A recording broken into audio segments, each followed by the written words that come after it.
Welcome back, everybody. It's Rob A again, and it's time for another Transformers Masterpiece review. This time we're taking a look at MP-53 Skids from Takara Tomy, of course. This is part of the Long Life Design series, and as you can see, we've got something a little bit different here. This seems to be a return to form on the original Masterpiece design schemes, where they are a little bit less focused on being so hardcore cartoon accurate and a little bit more greebly, a little bit more techy, and overall, in my opinion, much nicer to look at. So that's just my opinion. Yours can differ, and that is okay. As you can see, the box is pretty small. Nothing too crazy going on here. You can see Skids in his vehicle mode. A Honda City something and the robot mode here as well, with his arm mounted weapons on the top and sides. You're just going to get the usual Masterpiece box fare. Checking out that robot mode again on the back, all the usual stuff. Some Japanese to read a Honda City Turbo. That's the word I was looking for. Very nice vehicle mode design. The doors, the hood, and the trunk all open, or the hatch, I guess, in this instance. Posability and all the various bits and bobs. The accessories, not a whole heck of a lot going on there. And then just showing off the figure with some of the other,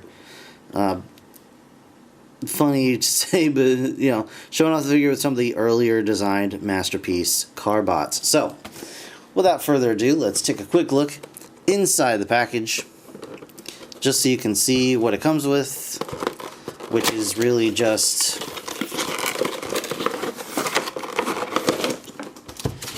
the instruction sheet, and of course this collector card, which has a very different looking design on it from what we've seen before.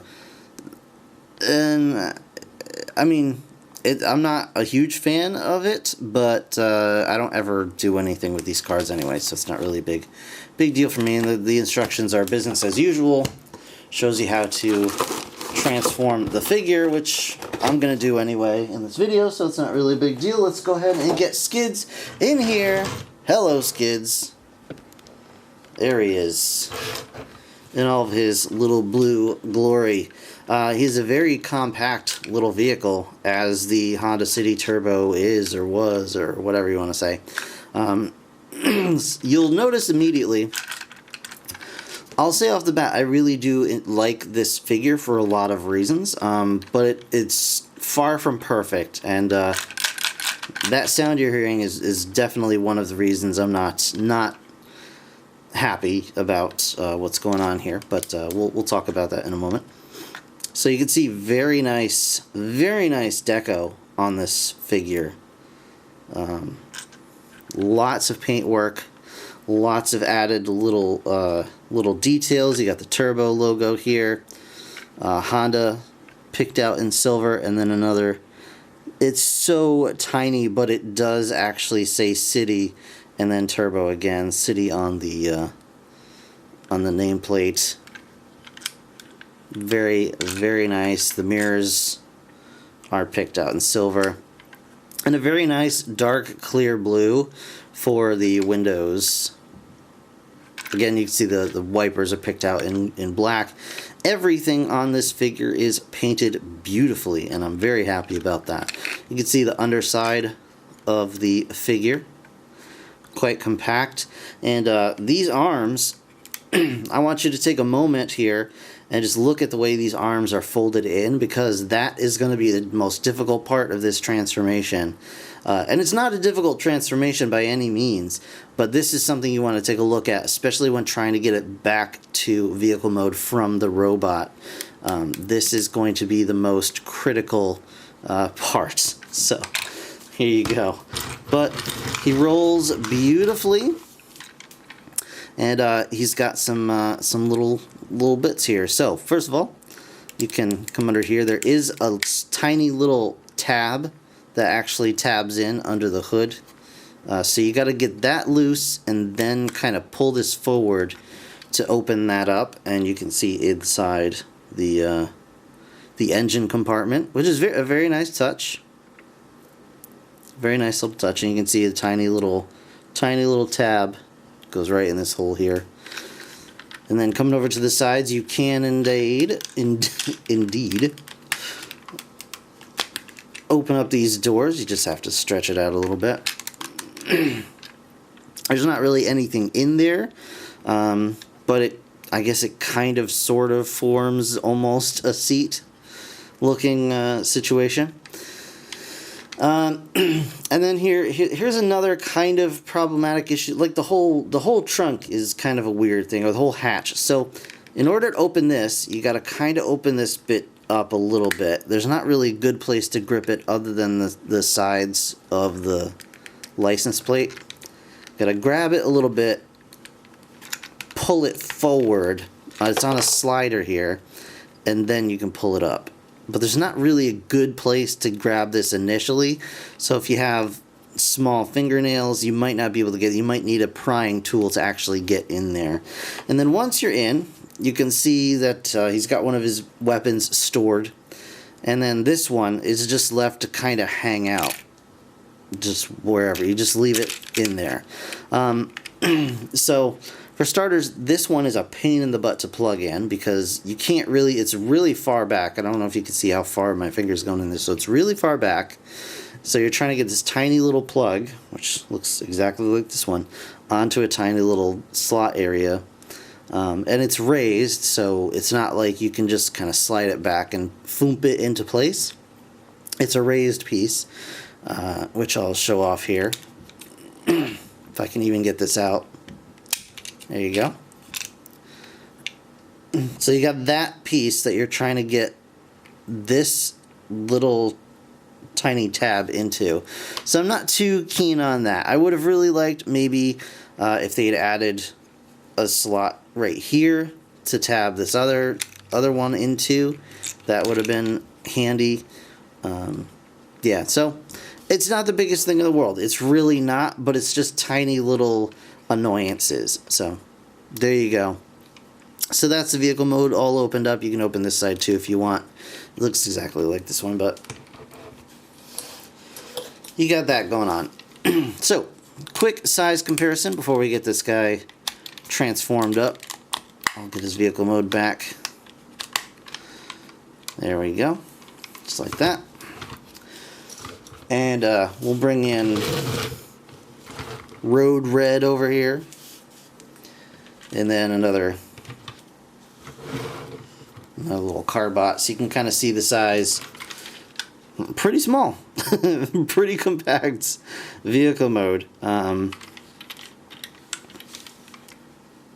But you know, it's funny, the wheels are the same distance, so it's all going on the same kind of scale. So it's really well done, and I like the way that it turned out in robot mode especially. So very cool. Very happy with the vehicle mode. Aside from the nitpicks I mentioned, I'm very happy overall with the vehicle mode. So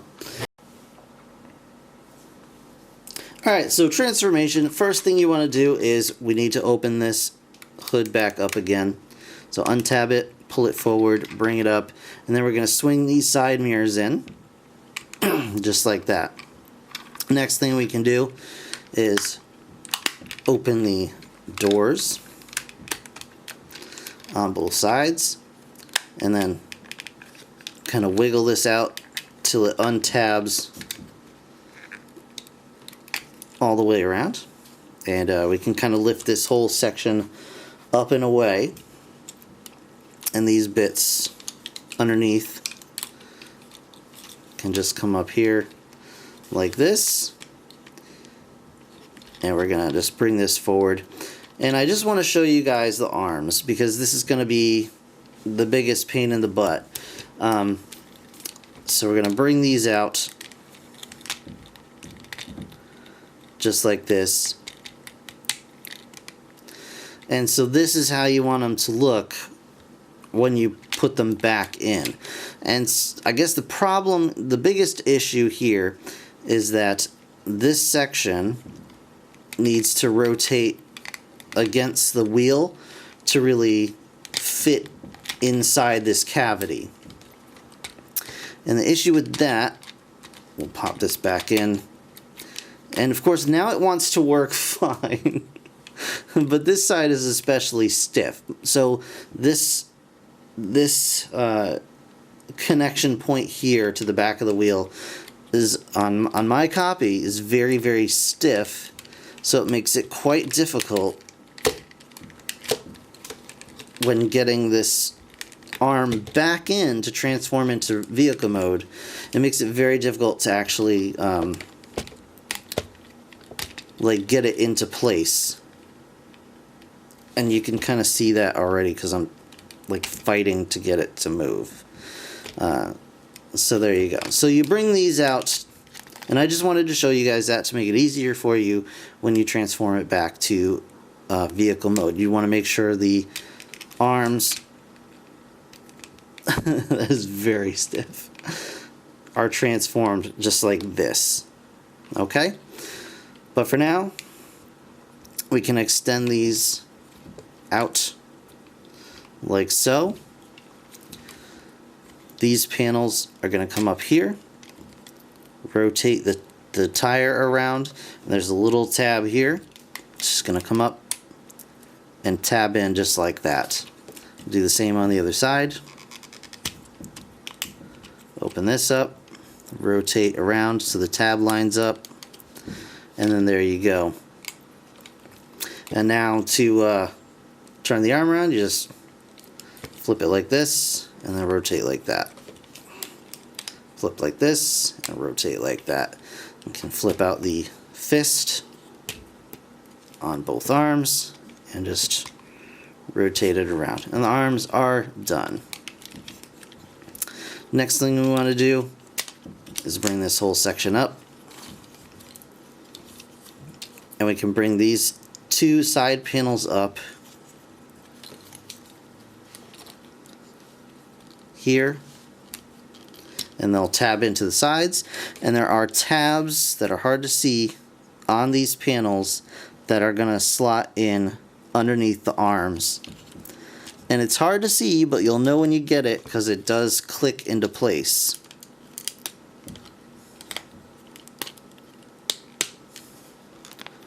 Alright, it's all clicked, locked into place. And that's basically your upper body all set. So let's get these legs settled here. So we're going to go ahead and split the legs and just bring them down. Bring this piece up like that. Bring it like this. Just slide that the back of the calf in here. And we're going to just thoop the thigh together. We're going to pull the foot down. Rotate the toe forward, and that'll tab in. Rotate the heel back, and then we're going to take the wheel and just rotate it to the inside. And that's one leg done. Do the same on the other side. Flip this piece up. Bring this down. Like so. Snap the thigh into place. Bring down the foot. It's going to click in there. Bring the heel. And then the wheel. The heel and then the wheel. Just going to go ahead and straighten out these arms. We're going to take this panel and just fold it up like that. Fold it up like that. And then bring this down. We're going to pop the head up and around first. There we go. And then this is going to come down here.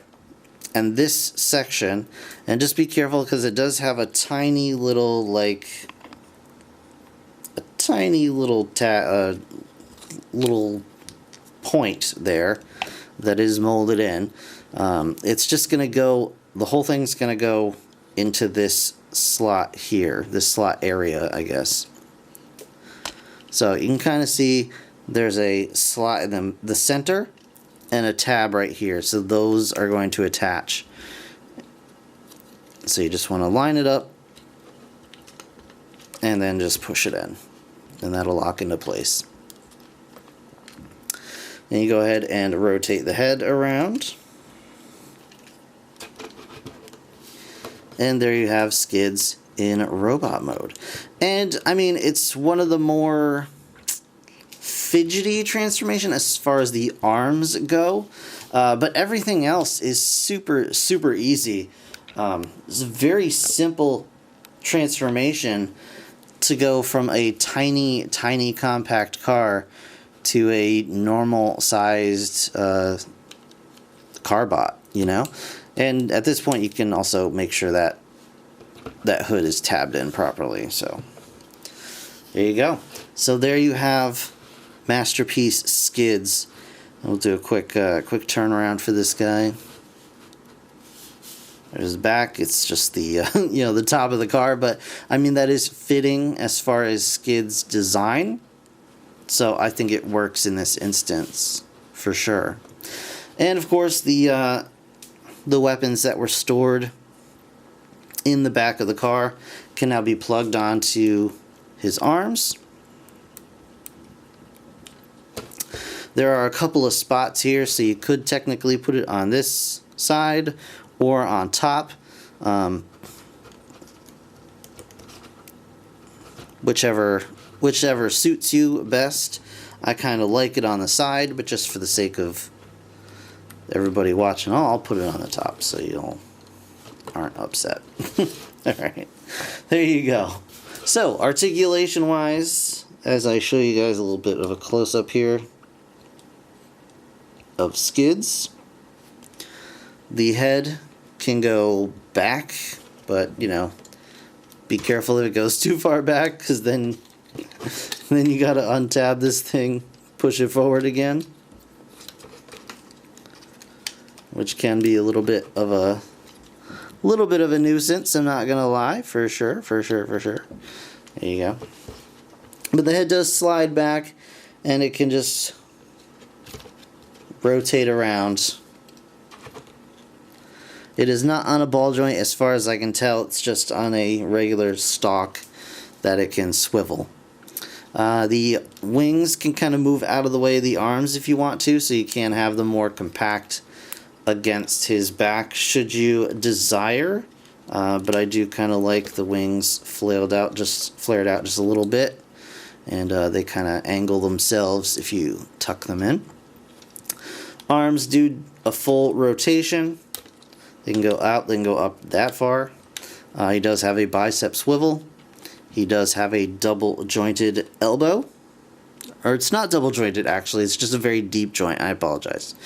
He does have a wrist swivel, which is, I mean, hindered by the weapon a little bit, but the wrist does swivel. He does have fingers. The last three are together, and the first one is separate. They're all on the same pin. He does have a waist rotation. No ab crunch, but you can rotate at the waist. And this arm is ridiculously stiff right there. The legs are actually ratcheted at the hip. That far forward, they do not go back. The legs do not go back. He stops moving right there. So that's interesting. It's an interesting design choice, and I don't know if that's to help with the transformation or what, but there you go. But yeah. But he does have a nice knee bend, a little bit over 90 degrees there. You do get a ankle tilt, and you get a little bit of rock with that foot. Not a whole heck of a lot of rotation or movement there with that foot, but it does move. Yeah, and that's the articulation. And again, the paint is really well done. There is much less paint on this mode. You get some bare plastic here in the waist and hips and the upper legs, but overall, like, the coloring is still really well done on this guy. So that is his articulation. These are all of his accessories. Very low accessory count on this guy for an MP figure, which I'm totally fine with, because it's less to just go in the box and sit in a closet somewhere. So I'm totally happy with that. So let's go ahead and get a size comparison or two in here real quick. Show him off with MP Red Alert, so you can get an idea of his size. He's a little bit shorter than Red Alert, maybe half a centimeter shorter. And of course here he is with MP10. I can't show him off with MP-44. I don't have MP-44. Don't plan on getting MP-44. So there you go. But that should certainly give you an idea of his size. And I think overall, he looks great. His car mode is absolutely fantastic. Aside from the few nitpicks about, you know, some of the choices in storage and some of the design choices as far as being able to get, you know, things open easily. But overall, the car looks amazing. Like, if you didn't know it was a Transformer, you'd think it was just a model kit or, you know, a die-cast vehicle. There is no die-cast in this figure as far as I can tell, just so you know. But yeah, I think he looks spectacular. The robot mode is easy to transform. It's easy to pose. It looks good. The head's a little weird. I wish there was something kind of to lock the head up in place so it wasn't prone to falling back. That's kind of annoying. But overall, really nice figure, and it was under $100, which is super rare for a Masterpiece figure of any kind these days, so I'm very pleased about that. So yeah, I definitely recommend MP Skids. I much prefer this design style over the newer, more cartoon accurate, but again, that's just my personal preference, so it's totally fine if you guys are not on board for that. But there are plenty of third-party options, so hopefully you guys can find a Skids that works for you. But in the meantime, very happy with this guy. I paid $75 for him, shipped from Amazon Japan, so super excited about that. So that is going to do it for this review, guys. If you enjoyed what you saw, please hit that like button. It truly does help me out. If you are not subscribed already, I would ask you to hit that subscribe button to get notified of when I make more videos and stuff like that. And if you want to support my channel, you can do so by following any of the links in the description below. I have a Patreon with a Discord page where we can talk about figures and whatever else. So thank you guys so very much for watching. I'll see you in the next one. Bye for now.